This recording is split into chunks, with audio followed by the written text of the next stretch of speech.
Radio Kantipur, radio राष्ट्रको। सत्तारूढ नेकपामा पार्टीभित्रको विवाद समाधानका लागि सहकार्य गर्न वरिष्ठ नेता नेपाललाई प्रधानमन्त्री एवं अध्यक्ष ओलीको आग्रह। कर्णाली विवादमा नेपाल समूहले धोका दिएको आरोप। कोभिड-19 महामारीका कारण सर्वसाधारणको क्रयशक्ति घटिरहँदा बजार भाव भने आकाशिँदै संगठित रूपमै कालोबजारी गर्ने गिरोह विरुद्ध सरकारी अनुगमन प्रभावहीन। दशैं भत्ता लिएको भन्दै संघमा आलोचना भइरहेका बेला स्थानीय तह र प्रदेशका जनप्रतिनिधिलाई भत्ताका नाममा करोडौं रुपियाँ खर्च। कर्णाली प्रदेशले मात्रै सांसदहरूलाई 6 करोड रुपियाँ बाँड्यो। भारतमा कोरोना संक्रमणबाट निको हुने दर विश्वमै सबैभन्दा धेरै, कुल संक्रमित मध्ये 88% संक्रमण मुक्त। र इन्डियन प्रिमियर लिग क्रिकेट आइपिएलमा किङ्स 11 पन्जाबद्वारा दिल्ली क्यापिटल्स 5 विकेटले पराजित। जितसँगै पन्जाब 5औं स्थानमा उक्लियो। नमस्कार, कान्तिपुर डायरीका साथमा साथी केशु र म अनिल। समाचार अब विस्तारमा। स्थायी कमिटिका निर्णय कार्यान्वयनमा जटिलता देखिरहेका बेला प्रधानमन्त्री केपी शर्मा ओली र नेकपाका वरिष्ठ नेता माधव कुमार नेपालबीच हिजो छलफल भएको छ। स्थायी कमिटिका निर्णय कार्यान्वयनबारे प्रधानमन्त्री ओली र कार्यकारी अध्यक्ष पुष्पकमल दाहालबीच लगातार छलफल हुँदा पनि सहमति नभएका बेला ओली र नेपालबीच भेटवार्ता भएको हो। दाहालसँग मतभेद बढेको समाचार आइरहेका बेला प्रधानमन्त्री ओलीले नेता नेपालसँग झण्डै 2.5 घण्टा छलफल गर्नुभएको हो। नेता नेपालका स्वकीय सचिव मोहन गौतमले प्रधानमन्त्री ओली र नेपालबीच छलफल भएको पुष्टि गर्नुभयो। उहाँले छलफलको विषयवस्तुबारे आफूलाई जानकारी नभएको बताउनुभयो। बालुवाटार निकट स्रोतका अनुसार भेटमा ओलीले आफूसँग मिलेर जान नेपाललाई प्रस्ताव गर्नुभएको छ। उहाँले दाहाल निवास खुमलटार धाउनुभन्दा आफूसँग मिलेर जाँदा राम्रो हुने प्रस्ताव राखेको स्रोतको भनाइ छ। नेपाल निकट नेताहरूका अनुसार मिलेर जाउँ भन्ने पनि ओलीको तर्फबाट ठोस प्रस्ताव आएको छैन। कर्णालीका मुख्यमन्त्री महेन्द्र बहादुर शाही विरुद्ध अविश्वास प्रस्ताव ल्याउँदा ओली र नेपाल समूह एक ठाउँ हुनुभएको थियो। पछि दाहाल र नेपाल समूहबीच सहमति भएपछि कर्णालीको राजनीतिमा नयाँ मोड आएको थियो। हिजोसम्म कर्णाली विवाद टुङ्गिएको छैन, बरु विवाद बढेको छ। प्रधानमन्त्री तथा अध्यक्ष ओली र अर्का अध्यक्ष दाहालबीच कर्णाली विवादको विषयमा हिजो बिहान छलफल भएको थियो। बालुवाटारमा भएको छलफलमा विवाद समाधानबारे दुवै तर्फबाट परस्पर विरोधी भनाई सार्वजनिक भएका छन्। वरिष्ठ नेता माधव कुमार नेपाल समूहका सांसदहरू असोज 27 गते बिहान यो टर्न नभइदिएका भए कर्णालीमा नेकपा संसदीय दलमा देखिएको विवाद सम्भवतः त्यही दिन निष्कर्षमा पुगिसक्थ्यो। विवाद मिलाउने भन्दै झगडियालाई काठमाडौँ झिकाएर अध्यक्षद्वय केपी शर्मा ओली र पुष्पकमल दाहाल पनि एक सातासम्म निष्कर्षविहीन अवस्थाबाट गुज्रिनु पर्ने थिएन।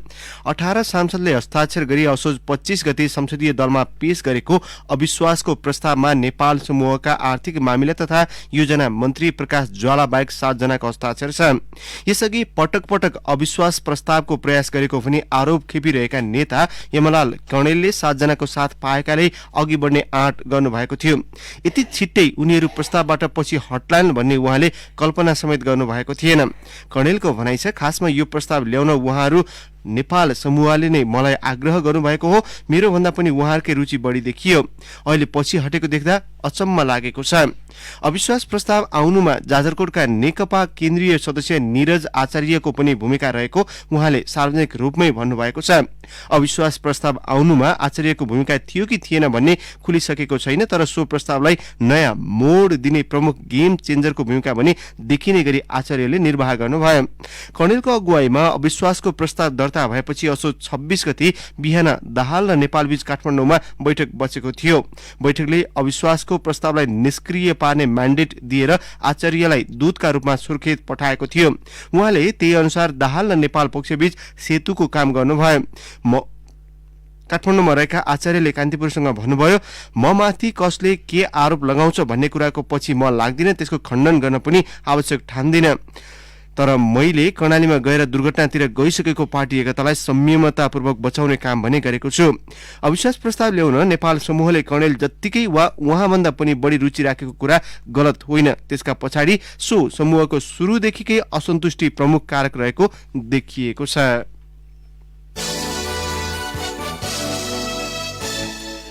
कोभिड-19 महामारीका कारण सर्वसाधारणको क्रय शक्ति घटिरहँदा बजार भाउ भने आकाशिँदै गएको छ। चाडबाड नजिकेका बेला खाद्यान्न, गेडागुडी, खाने तेल, तरकारी लगायतको भाउ बढेको छ। चामलको मूल्य होलसेलमा प्रति बोरा 100 रुपियाँ घटे पनि खुद्रामा पुरानै मूल्यमा बिक्री भइरहेको छ। चाडबाडको मुखमा मूल्य वृद्धि अरू बेला पनि हुने गरेको छ। महामारीले सबै क्षेत्र शिथिल भएको मौका छोपी अस्वाभाविक रूपमा मूल्य बढाउनु भने गलत भएको जानकारहरू बताउँछन्। वाणिज्य, आपूर्ति तथा उपभोक्ता हित संरक्षण विभागका पूर्व महानिर्देशक कृष्णहरि बास्कोटाले भन्नुभयो, व्यापारीहरू संगठित छन्, उनीहरूको प्रभाव पुनः देखिएको छ। कोभिडले समस्याग्रस्त भइरहँदा उनीहरूमा सामाजिक उत्तरदायित्व देखिएन, छुट दिनुपर्नेमा भाउ बढाएका छन्। सरकारी रवैया पनि उस्तै छ, अनुगमन प्रणाली बलियो छैन। बजार अनुगमन चाडबाडमा मात्रै केन्द्रित हुँदा पनि समस्या देखिएको उहाँको भनाइ छ। बास्कोटाले उपभोक्ता पनि जागरूक नहुँदा ठगिएको तर्क गर्नुभयो। उहाँले भन्नुभयो, सामान खरिद गर्दा 2-3 वटा पसलमा हेर्नुपर्छ, कसैले ठगी गरे उजुरी गर्नुपर्छ भन्ने भावना नै भएन। खुद्रा व्यापार संघका अनुसार केराउ, चना, दाल, खानेतेल, बोडी, राजमा लगायत खाद्य वस्तुको मूल्य बढ्न थालेको छ। विगत वर्षभन्दा यी वस्तुको मूल्य अहिले बढी छ।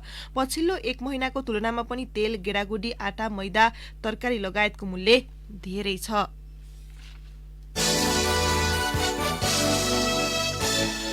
कोरोना महामारीका कारण आर्थिक क्षेत्र थिलो बनिरहेका बेला स्थानीय तह र प्रदेशका जनप्रतिनिधिका लागि दशैं चाडपर्व खर्च बापत करोडौं रुपियाँ खर्च भएको छ। कर्णाली प्रदेश सभाले मात्रै दशैं खर्च बापत 6.25 करोड रुपियाँ पदाधिकारी र सांसदलाई बाँडेको छ। सबै जनप्रतिनिधिको ब्याङ्क खातामा दशैं खर्च गइसकेको छ। गत असार 5 मा पारित स्थानीय तहका पदाधिकारी तथा सदस्यले पाउने सुविधा सम्बन्धी ऐनमा स्थानीय तहका ओडा सदस्यदेखि प्रमुखसम्मलाई चाडपर्व खर्च बापत 15,000 रुपियाँ दिइने उल्लेख छ। कर्णालीका 79 स्थानीय तह र 10 जिल्ला समन्वय समितिमा 4016 जनप्रतिनिधि छन्। ऐन अनुसार उनीहरूका लागि 6 करोड 2 लाख रुपियाँ खर्च भइसकेको छ। यसअघि प्रदेश सभाले 2075 असारमा पारित गरेको ऐनमा भने सबै जनप्रतिनिधिलाई 1 महिनाको पारिश्रमिक बराबरको रकम चाडपर्व खर्च बापत दिइने उल्लेख थियो। सर्वोच्च अदालतले सो ऐनमा उल्लेखित पारिश्रमिक सम्बन्धी व्यवस्था कार्यान्वयन नगर्न आदेश गरेपछि संशोधन सहित नयाँ कानून ल्याइएको हो। नयाँ ऐनमा सबै जनप्रतिनिधिलाई समान 15,000 रुपियाँका दरले चाडपर्व खर्च दिइने व्यवस्था छ। कोरोना संक्रमणले देश आक्रान्त भइरहेको अवस्थामा संघीय सांसदहरूले दशैं खर्च लिएको भन्दै चौतर्फी आलोचना भइरहेका बेला स्थानीय तह र प्रदेशहरूले पनि दशैं खर्च वितरण गरेका हुन्। सुदूरपश्चिममा मुख्यमन्त्री, मन्त्री तथा उनीहरूका स्वकीय सचिव र प्रदेशसभा सदस्यहरूले पनि दशैं खर्च बुझिसकेका छन्। भत्ता बापत राज्य कोषबाट 35,29,000 अतिरिक्त भुक्तानी गरिएको छ।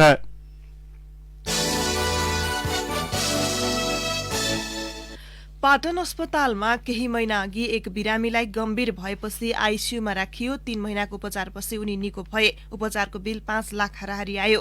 उनले आर्थिक अवस्था कमजोर भएको भन्दै स्थानीय तहबाट कागज जुटाए। स्वास्थ्य मन्त्रालय र राजनीतिक दलका नेताहरूले अस्पताल प्रशासकलाई फोन गरेर दबाव पनि दिए। करिब 3 लाख रुपियाँ तिरेर उनी डिस्चार्ज भए। अस्पतालको नजरमा उनी सम्पन्न परिवारकै थिए। पाटन अस्पतालका पूर्व निर्देशक डाक्टर विष्णु शर्मा विपन्नको सुविधा पाउनुपर्नेले नपाएको र नपाउनु पर्नेले लिएको बताउनुहुन्छ। उहाँले भन्नुभयो, अस्पतालमा विपन्न पनि कागज बनाएर आएकाहरूको हाउभाउ र कुरुवाको अवस्थामा तालमेल देखिँदैन। विपन्न वर्गका मानिसको कागज बनाउने पहुँच पनि हुँदैन। अस्पतालमा भर्ना भएका हुन्छन्, पैसा नहुँदा पनि भन्छुन नगरी बसेका हुन्छन्। सिफारिस ल्याए पनि वास्तविक विपन्नले सुविधा पाउनु भनेर कुरुवाको हाउभाउ, डाक्टर नर्सको सिफारिस परीक्षण गर्ने गरेको उहाँले बताउनुभयो। शिक्षण अस्पताल महाराजगंजका पूर्व निर्देशक डाक्टर प्रेम खड्काले पनि पहुँच हुनेले मात्रै सुविधा पाइरहेको बताउनुभयो। उहाँले भन्नुभयो, विपन्न हो भन्ने सिफारिस स्थानीय तहबाट बनाएर ल्याएका हुन्छन्। सिफारिस पेश गरेपछि नदिने भन्ने हुँदैन। पालिकाले चिन्जानका आधारमा सिफारिस दिएका हुन्छन्। पाटन र शिक्षण अस्पतालका पूर्व निर्देशकहरूको भनाइबाट अस्पतालमा उपलब्ध लक्षित वर्ग समूहले नपाइरहेको देखिन्छ। यसरी अन्य रोगको उपचार गर्न स्थानीय तहले दिने सिफारिसको विश्वसनीयतामा प्रश्न उठिरहेका बेला मन्त्री परिषदले विपन्न, अशक्त र असहाय अवस्थामा रहेका नागरिक, एकल महिला, अति अपाङ्गता भएका नागरिक, ज्येष्ठ नागरिक, अग्रपंक्तिमा खटिने स्वास्थ्यकर्मी, सरसफाई कर्मचारी, सुरक्षाकर्मी, जोखिम क्षेत्रमा कार्यरत कर्मचारीको मात्रै कोभिड-19 परीक्षण र उपचार निशुल्क गर्ने निर्णय गरेको छ। अस्पतालहरूले धरौटी राखेर मात्रै कोरोना संक्रमितको उपचार गर्न थालेका छन्। काठमाडौँको बानेश्वर स्थित सिभिल अस्पताल, काभ्रेको दुलीखेल अस्पतालले उपचार अघि नै धरौटी रकम जम्मा गराउन थालेका छन्। अस्पतालको यो रवैयाले सरकारले भने जस्तै विपन्नको सिफारिस वा सो घोषणाका आधारमा निशुल्क उपचार पाउने सम्भावना न्यून भएको जनस्वास्थ्य विज्ञहरू बताउँछन्। महिनौंदेखि तलब खुवाउने आम्दानी समेत नभएका अस्पतालमा सरकारले शुल्क लिएर उपचार गर्ने निर्णय गरेपछि धरौटी जम्मा गर्न लगाएर मात्रै उपचार सुरु गरेको जनगुनासो आउन थालेको छ। देशभरिका कोभिडका लागि 70 वटा अस्पताल तोकिएका छन्। त्यसमा 17 अस्पताल निजी क्षेत्रका छन्। मन्त्रालयको सहमति बिनै कोभिड उपचार गर्ने निजी अस्पताल पनि छन्। सरकारले निशुल्क उपचार गराउन निर्देशन दिँदा पन्छिने निजी अस्पताल र मेडिकल कलेजहरू शुल्क लिन पाइने भएपछि भने उपचारमा तम्सिएका छन्। सरकारले सामान्य लक्षण भएका संक्रमितको उपचार गर्न दिनको 3500, मध्यम जटिल लक्षण भएकालाई 7000 र आइसियुमा राख्नुपर्ने गम्भीर प्रकृतिका संक्रमितको उपचार बापत 15000 रुपियाँ निर्धारण गरेको छ। कान्तिपुर डायरीमा अब ब्रेकको पालो। ब्रेकपछि कान्तिपुर डायरीमा अब कान्तिपुर सविस्तारको पालो। कान्तिपुर सविस्तार। बेरोजगार बस्न नपर्ने शिक्षाका रूपमा चिनिएको व्यावसायिक शिक्षा क्षेत्रमा बजारको माग र विद्यार्थीको आकर्षण बीच तालमेल नभएको सरकारी अध्ययनले देखाइसकेको छ। गरिखाने शिक्षाका रूपमा परिचित प्राविधिक तथा व्यावसायिक शिक्षालाई प्राथमिकता दिने सरकारी नीति भए पनि प्रशस्त तयारी नपुगेका कारण यो क्षेत्रमा अन्यलको अवस्था आउने देखिएको छ। गाह्रो त गाह्रै हुन्छ, पहिला पछि सुख मिलिहाल्छ नि जस्तो लाग्छ। मन त्यही हो, पढाइको फिल्डमा, ओजिटीको फिल्डमा, ट्रेनिङको फिल्डमा गाह्रो हुन्छ। अहिले त आफ्नो हातमा स्किल छ, जहाँ पनि बिक्न सकिन्छ नि त। यो भइसकेपछि त अहिले त खुसी लाग्छ कि। होटल व्यवस्थापन सम्बन्धी तालिम पश्चात रोजगारमा लागेकी इलामकी पाल्देन काजी जस्तै सिप सिकेका जो कोही बेरोजगार भेटिँदैनन्। त्यस्तै सेनेटरी इन्जिनियरिङमा 3 वर्षको अध्ययन पश्चात काठमाडौँका दिपु उप्रेतीले हाल 51 जनालाई रोजगारी दिँदै आएका छन्। भविष्य चाहिँ अब यसलाई चाहिँ अलिकति मोडलाइज आधुनिकीकरण गरेर व्यवसाय गर्ने भन्ने सोच्नु छ। यो नपढे भए तपाईँ विदेशतिर खाडीमा कोही दिनमै अब तपाईँको 30-40 हजार नै आइरहेको हुन्छ। शिक्षा प्राप्त सबै रोजगार हुने भए मुलुकमा बेरोजगारको समस्या हुने थिएन। शिक्षा र सिप बीचको भिन्नता सिकाउनै नसकिएकै कारण पनि यो समस्या विकराल बन्दै गएको छ। तर प्राविधिक तथा व्यावसायिक शिक्षा एवं तालिम कार्यक्रम एउटा यस्तो क्षेत्र हो जहाँबाट उत्पादित जनशक्ति कामविहीन बस्न पर्दैन। अन्यत्र काम पाइएन भने पनि उनीहरू स्वरोजगार बन्न सक्छन्। यति हुँदाहुँदै पनि तालिमको गुणस्तरीयता र सान्दर्भिकता सफल कार्यक्रमका 2 महत्वपूर्ण पूर्व शर्तहरू हुन्, जसको मूल्याङ्कनका उत्तीर्ण दर र अध्ययन पश्चातको रोजगारीको अवसर तथा रोजगारमा लागेका प्रशिक्षार्थीले गर्ने आमदानी अन्य सूचकका आधारमा यस क्षेत्रको सान्दर्भिकता निर्धारण गरिन्छ। प्राविधिक शिक्षा तथा व्यावसायिक तालिम परिषदले 2073 सालमा 8 वटा डिप्लोमा कार्यक्रमहरूबाट उत्पादित प्रशिक्षार्थीहरूको अध्ययन गरेकामा उत्तीर्ण हुनेहरूको रोजगारी दर 51% छ। यी मध्ये स्वास्थ्य समूहका कार्यक्रमको रोजगारी दर 49.8, इन्जिनियरिङ समूहका कार्यक्रमहरूको 38.5 र कृषि तथा वन समूहका कार्यक्रमहरूको रोजगारी दर 60.9% थियो। प्रतिवेदनका अनुसार सबैभन्दा बढी आमदानी कृषि समूह अन्तर्गतका कार्यक्रमहरूबाट उत्तीर्ण प्रशिक्षार्थीहरू रहेका छन्। सो समूहका उत्पादित प्रशिक्षार्थीहरूको मासिक आमदानी 23,086 छ। इन्जिनियरिङ समूहका प्रशिक्षार्थीहरूको औसत मासिक आमदानी 19,212 र स्वास्थ्य समूहतर्फ सबैभन्दा कम 13,790 छ। यसबाट कृषितर्फका कार्यक्रमहरू नै प्राविधिक शिक्षा हासिल गर्न चाहने प्रशिक्षार्थीहरूका लागि पहिलो रोजाइको विषय हुनुपर्ने हो। तर स्वास्थ्य समूहका कार्यक्रमहरू विद्यार्थीको प्राथमिकतामा रहेको श्रम विश्लेषक मनोज नेउपाने बताउँछन्। विद्यार्थीले कस्तो खोजेको छ त्यही अनुसार संस्थाहरूले नै त्यही अनुसार तालिमहरू सञ्चालन गर्ने र राज्यको पनि डिमान्ड कस्तो छ भन्ने कुरो एनालाइसिस गरेर त्यही अनुसार कार्यक्रम सञ्चालन गर्ने भन्दा एउटा बजारको माहौल अथवा विद्यार्थीहरूको आकर्षण जता छ त्यही प्रकारको तालिमहरू सञ्चालन गर्ने प्रवृत्ति बढेको हुनाले अलिकति यहाँ मिसम्याच जस्तो देखिएको छ। शैक्षिक सत्रमा डिप्लोमा तहका स्वास्थ्यतर्फका कार्यक्रमहरूमा विद्यार्थीको आकर्षण बढ्दो छ। स्वास्थ्यतर्फ तलबमान कम भए पनि विद्यार्थीको आकर्षणले अर्कै कुरा बताउँछ। पूर्ण क्षमता मध्ये स्वास्थ्यतर्फको विद्यार्थी प्रतिशत 93 हुन आउँछ। इन्जिनियरिङमा 68 र कृषि समूहका कार्यक्रमहरूमा कुल भर्ना क्षमताको 60% प्रशिक्षार्थीहरू अध्ययनरत छन्। यसबाट श्रम बजारको माग र प्रशिक्षार्थीहरूको कार्यक्रम प्रतिको आकर्षणका बीच तालमेल मिलेको देखिँदैन, जसको समाधानका लागि तालुकदार संस्था के गर्दैछ त? परिषदका सूचना अधिकारी अनिल वज्राचार्य। मार्केटले डिमान्ड गरेको, इन्डस्ट्रीले डिमान्ड गरेको अनुसारको सिपयुक्त जनशक्ति उत्पादन गर्यो भने त्यो रोजगारीसँग हामीले जोड्न सक्छौँ हैन। त्यसकारण हाम्रो उपलब्धि भनेको हामीले रोजगार बजारको अथवा इन्डस्ट्रीको रोजगारवालाहरूको माग अनुसारको सिप हामीले युवा युवतीहरूले दिनु नै हाम्रो अहिले चाहिँ नि एउटा उद्देश्य भन्छौँ र त्यो अनुसारको उत्पादन गरेर रोजगारीसँग लिङ्क गर्यो त्यसलाई हामी उपलब्धि भन्छौँ र त्यो उपलब्धि अहिले चाहिँ वास्तवमा हामी एकदमै कार्यक्रममै राखेका छौँ। व्यावसायिक शिक्षा अध्ययन गरेका 100%लाई सफल जीवन व्यतीत गराउन राज्यले भविष्यमा आवश्यक पर्ने प्राविधिक जनशक्तिको माग विश्लेषण गरी कार्यक्रम सञ्चालन गर्नुपर्दछ। यसर्थ 70% प्राविधिक शिक्षाको पहुँच बनाउने सरकारी नीतिमा बजारको माग अनुसारको योजना बनाउनु जरुरी देखिन्छ। नभए जनशक्ति उत्पादन र श्रम बजारको माग मेल नखाएमा प्राविधिक र सिपयुक्त शिक्षाले पनि बेरोजगार उत्पादन नगर्ला भन्न सकिन्न। रेडियो कान्तिपुरका लागि रमेश दुलाल। कान्तिपुर सविस्तार।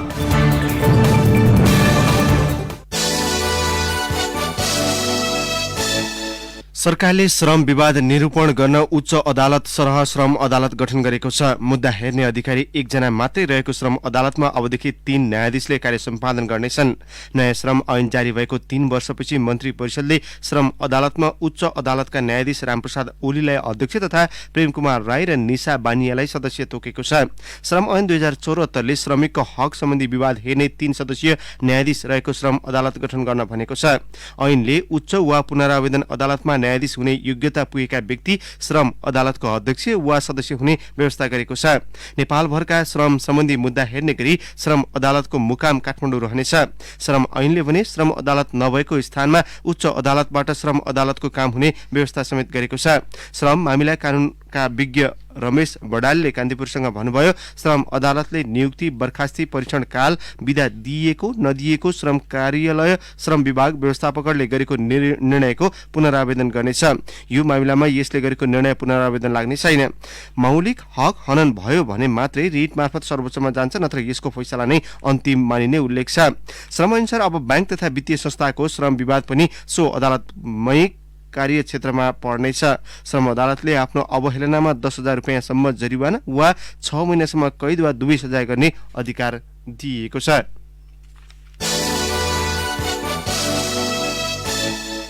राष्ट्रिय परीक्षा बोर्डले देशभर होम सेन्टर पढेकै स्कूलमा फेस टू फेस कक्षा 12 को परीक्षा सञ्चालन गर्ने भएको छ। छठ लगतै परीक्षा सञ्चालन गर्न कार्यविधि स्वीकृत र समय तालिका प्रकाशनको काम अन्तिम चरणमा पुगेको बोर्डका सदस्य सचिव दुर्गा प्रसाद अर्यालले जानकारी दिनुभयो।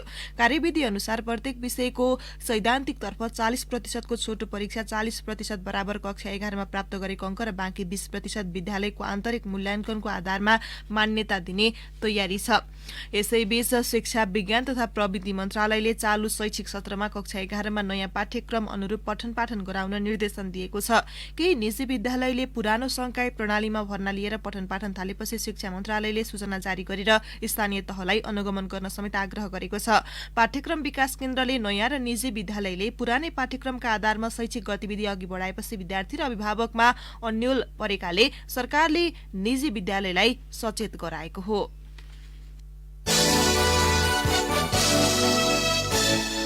कैलालीको जुगेडा अस्थायी प्रहरी चौकीका इन्चार्ज सहायक निरीक्षक असय गोविन्द विक र जवान रामबहादुर साउदको तस्करले गोली घेरा हाली हत्या गरेको खुलासा भएको छ। घटनामा संलग्न रहेको आरोपमा पक्राउ परेका 7 जनालाई हिजो प्रहरीले सार्वजनिक गरेको छ। प्रहरीका अनुसार उनीहरूले हत्या गरेको स्वीकारेका छन्। धनगढी उपमहानगरपालिका 10 का 31 वर्षीय रोहित राणा, 20 वर्षीय राजेन्द्र राणा, 30 वर्षीय सुरेश राणा, 25 वर्षीय राजकुमार राणा, 22 वर्षीय रामनिवास राणा, 29 वर्षीय दलराम राणा र वडा नम्बर 11 बस्ने 25 वर्षीय रामगोपाल राणालाई जिल्ला प्रहरी कार्यालय कैलालीले हिजो सार्वजनिक गरेको हो। मटरको दाल गोरु गाडामा राखेर नेपालबाट भारततर्फ अवैध रूपमा ओसार्दै गरेको अवस्थामा धनगढी नजिकै मोहना घाट नाकामा तस्कर समूहसँग शनिबार राति प्रहरीको जम्का भेट भएको थियो। रातको समयमा चोरी तस्करी नियन्त्रणकै लागि गस्तीमा खटिएका असही विक र जवान साउदले रोक्न खोजेपछि तस्करहरूले उनीहरूलाई घेरा हालेर मारेका थिए। कान्तिपुर डायरीमा पुनः ब्रेकको पालो। अब आर्थिक प्रसंग। कार्तिक 7 देखि लागू गर्ने भनिएको विज्ञापन रहित प्रसारण क्लिन फिडको अनुगमनका लागि सरकारले त्यसअघि नै विज्ञापन बोर्ड गठन गर्ने तयारी गरेको छ। गत वर्ष राष्ट्रपतिबाट प्रमाणीकरण भएको विज्ञापन नियमन सम्बन्धी ऐनमा आगामी शुक्रबारदेखि नेपालमा प्रसारण हुने विदेशी टेलिभिजन च्यानलले क्लिन फिड लागू गर्नुपर्ने प्रावधान छ। क्लिन फिड कार्यान्वयनका लागि सोमबार सरकारले विज्ञापन नियमन नियमावली राजपत्रमा प्रकाशन गरेको छ। क्लिन फिड कार्यान्वयनका लागि त्यसअगावै विज्ञापन बोर्ड गठन गर्न लागि संचार तथा सूचना प्रविधि मन्त्रालयका सचिव हरिप्रसाद बस्यालले जानकारी दिनुभयो। विज्ञापन नियमन गर्ने ऐनमा क्लिन फिड कार्यान्वयन र अनुगमनका लागि विज्ञापन बोर्ड गठन गर्ने प्रावधान छ। तत्कालै विज्ञापन बोर्ड गठन गर्ने बाटो खोल्न सरकारले नियमावली खुकुलो प्रावधान राखेको छ। कान्तिपुर डायरीमा अब अन्तर्राष्ट्रिय प्रसंग। भारतमा कोभिड-19 संक्रमितहरू निको हुने दर 88% रहेको छ। हाल भारतमा संक्रमण पुष्टि हुनेको संख्या 75,97,063 छ, जसमध्ये 67,33,328 जना संक्रमण मुक्त भइसकेका छन्। संक्रमितको संख्याको आधारमा विश्वमै दोस्रो स्थानमा रहेको भारतमा निको हुने दरमा भने उल्लेख्य सुधार देखिएको छ। विश्वमै सबैभन्दा बढी जनामा संक्रमण निको हुने दर रहेको बताइएको छ। यसैबीच प्रधानमन्त्री नरेन्द्र मोदीले विश्वका अन्य देशमा कोभिड-19 संक्रमितको संख्या फेरि बढ्न थालेको भन्दै आफ्ना नागरिकलाई सचेत रहन आग्रह गर्नुभएको छ। देशमा भाइरसको संक्रमण फैलिएपछि देशवासीका नाममा गरेको 7औं सम्बोधनका क्रममा मोदीले भारतमा कोभिड-19 संक्रमितहरू निको हुने दर समेत निकै उत्कृष्ट रहेको बताउनुभयो।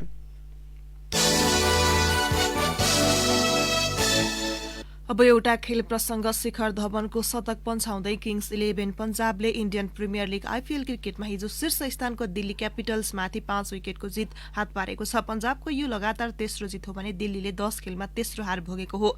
टस जितेको दिल्लीले दुवै अन्तर्राष्ट्रिय क्रिकेट रंगशालामा 5 विकेट गुमाई 164 रन बनाएको थियो। पन्जाबले 1 ओभर अगाडि 167 रन बनायो। म्याच विजयी छक्का प्रहार गरेका जिम्मी निसम 8 बलमा 10 र दीपक हुडा 22 बलमा 15 रन बनाई अभिजित रहे। दिल्ली 14 अङ्क साथ शीर्ष स्थानमा छ। पन्जाब 8 अङ्कका साथ 5औं स्थानमा उक्लिएको छ।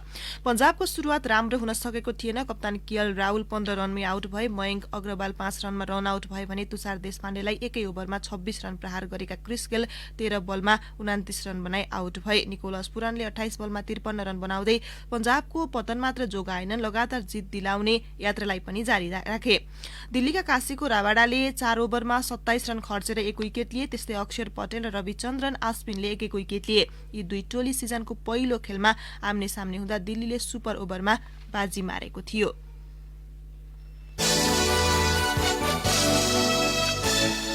अब मौसम सम्बन्धी जानकारी। काठमाडौँ उपत्यका सहित आज मुलुकका अधिकांश भूभागको मौसम सफा रहने जल तथा मौसम पूर्वानुमान महाशाखाले जनाएको छ। केही बेरअघि 70 डिग्री सेल्सियस मापन गरिएको काठमाडौँ उपत्यकाको अधिकतम तापक्रम आज 30 डिग्रीसम्म पुग्न सक्नेछ। सूर्योदय बिहान 6:07 भयो भने सूर्यास्त भरे साँझ 5:29 हुनेछ।